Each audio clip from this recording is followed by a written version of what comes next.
Thank you very much.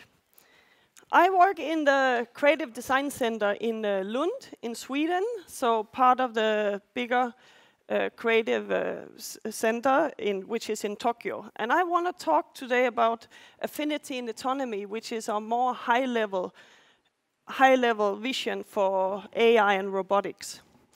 And in the Sony Creative Design Center, we take it as our mission to translate, future technologies and not only explore them from a practicality or efficiency level, but also to create a story and give some emotional value.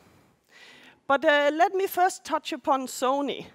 Sony was founded in 1946 by Mr. Ibuka-san and Mr. Morita-san. And one came from the background of being an engineer, and the other one was a business guy. They met during the war, and they wanted to create a company together.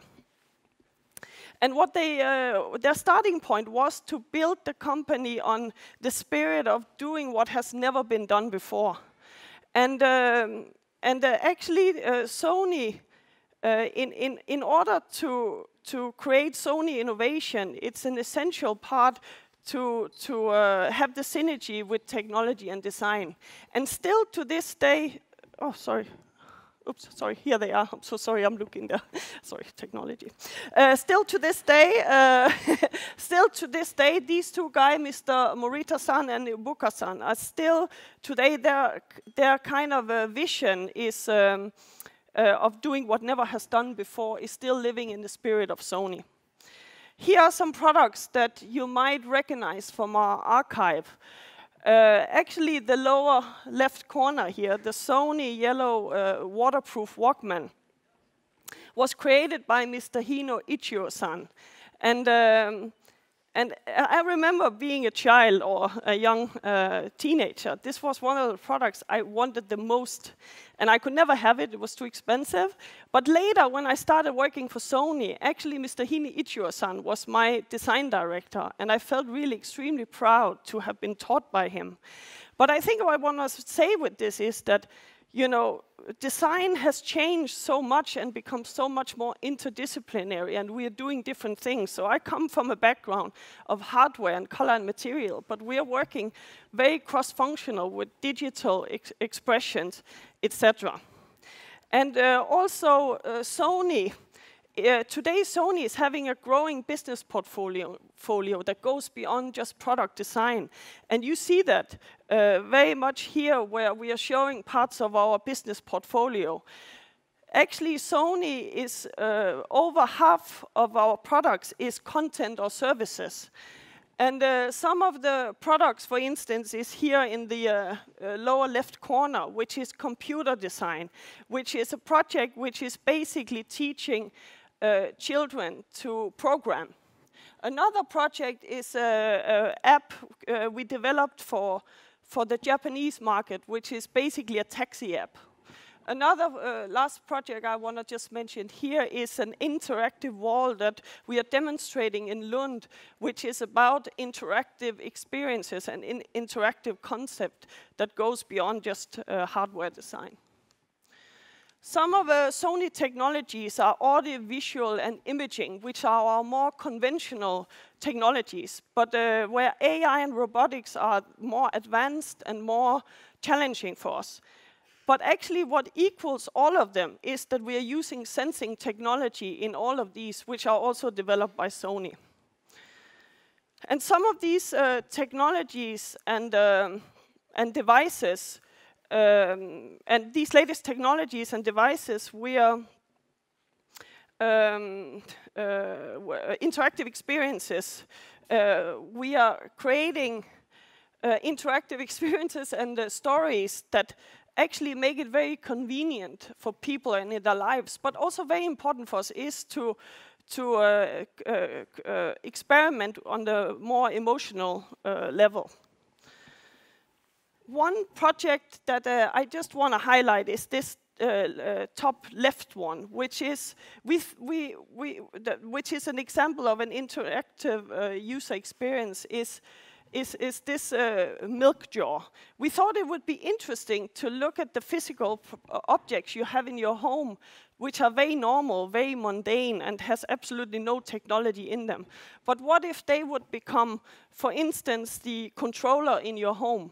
So we thought that it would be interesting to create this as a volume button. And this is the way we see, this is how we see the future, for instance, of smart living or smart homes. When it comes to AI and robotic, it's very important for us to create our own approach, but also our own vision. And these are some of the products that we already developed or are in development, which is a stepping stone towards more advanced AI or robotics.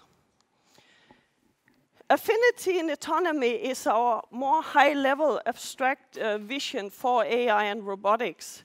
And here we are envisioning the relationship between human and robotics.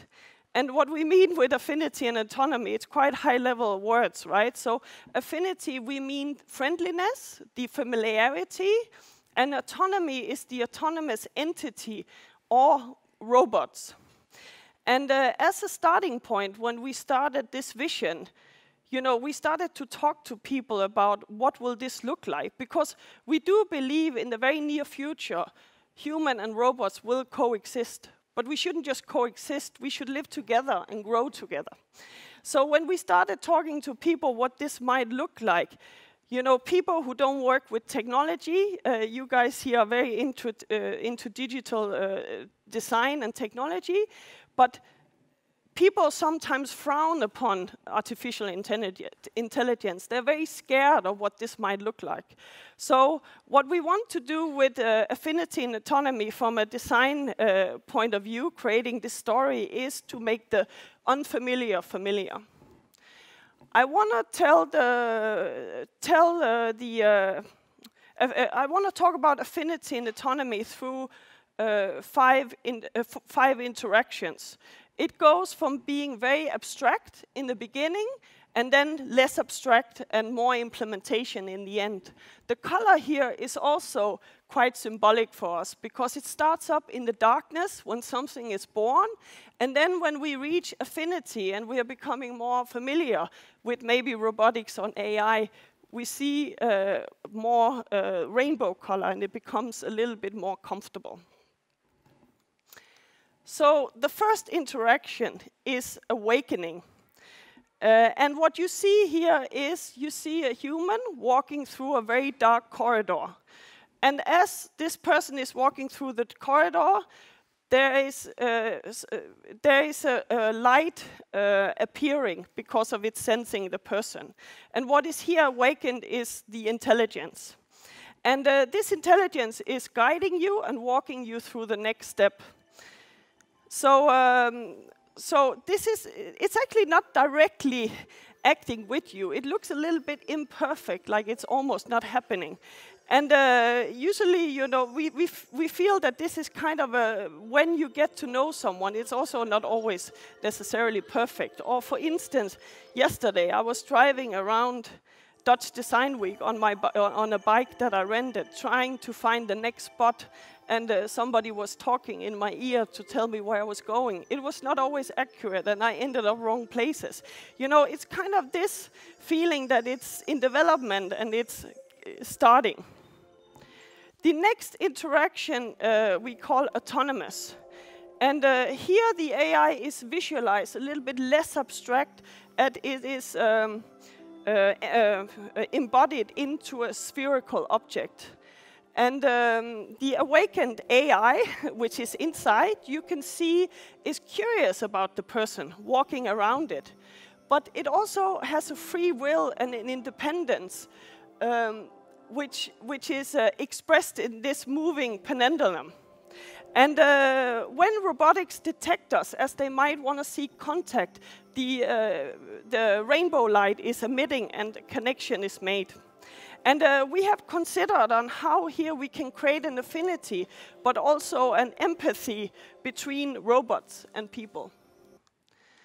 Next one, what you see here is these spherical shapes rolling around on the floor.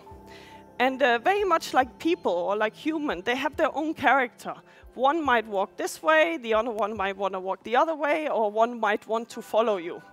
And, but actually what they're doing is that they're interlinking, they're cooperating, and they're also acting in accordance to its surroundings. So what we see here is that they're becoming more attuned to the human or to themselves or in the environment. And what we think here is that it's something that can spark the future of communities or maybe even systems. Affiliation. Here we bring everything together into an embodiment. And I don't know if any of you guys know IBO. Welcome to IBO. You know, IBO is sensing and reacting to humans' voice and also its movements. And IBO will learn and grow developing together with its owner during time. But also like real interaction behavior, actually IBO will react and react to your emotions, but also your behavior, like you will react to IBO's behavior and IBO's emotion. And what we have also done here is that you see on the table here, there's a digital representation of what IBO is feeling in that moment, whatever he's happy, sad, or joyful, or feeling maybe not so good, etc. And you can see that here in the graphic representation on the right. So what I mentioned, if when IBO is showing anger, this would be the physical, or the digital representation of this. And the challenge for the designer was really to design the expression through the combination of IBO's movements, eyes, barking, but also when IBO is getting older, because of course the motoric skills are going to change. And it's very complicated to replicate real-life human behavior, real-life behavior. So of course, all the joy and all the mimic is in the eyes. So for instance, to create, you know, the bigger eyes together with the rest of the motorical skills is key in order to get to create to create the feeling. So what we also think here is that when we create this relationship with IBO, we are creating like a symbiosis between human and robots. Now we shift from pure emotion into more practical application. What you see here is a potential working environment. It's a working environment for these square robots. Basically, what they're supposed to do is to ask people a questionnaire.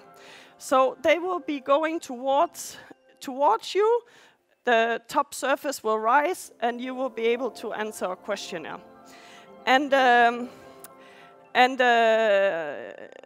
You know, they generate maps by themselves, but they're also running freely, and they are not going to cluster into each other or walk into each other. And they will detect where other people are, or they will detect where other robots are. So this might be the next society for robotics that we will see how they will associate with each other. Because it's going to be an integral, robots or robotics are going to be an integral part of our lives, society, and infrastructure. So this room might visualize what the near future will be. And actually, before I end up with my last slide, what I want to say is that we have now seen it go from very abstract to to less abstract, into an embodiment. And we have tried to find affinity and autonomy, to find a relationship between human and robots. But actually, in order to find true affinity, what we would also like to consider what it looks like from the other side, what it looks like from the computer or the AI side. So we have made we have visualized one possible way what this might look like, and that you can see in this implementation.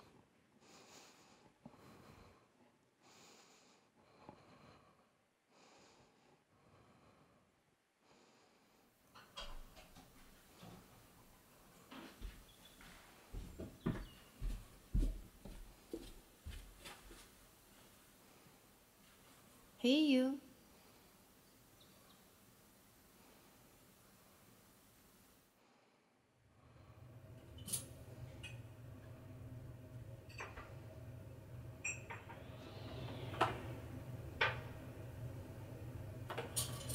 Here you are.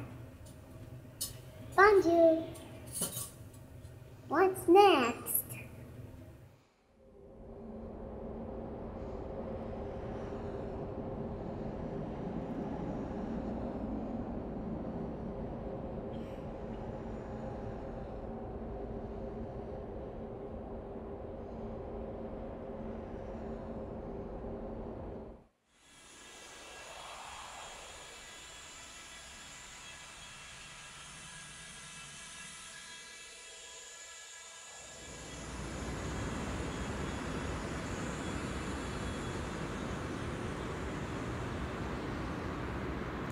So starting up very abstract and ending up very abstract. Thank you very much.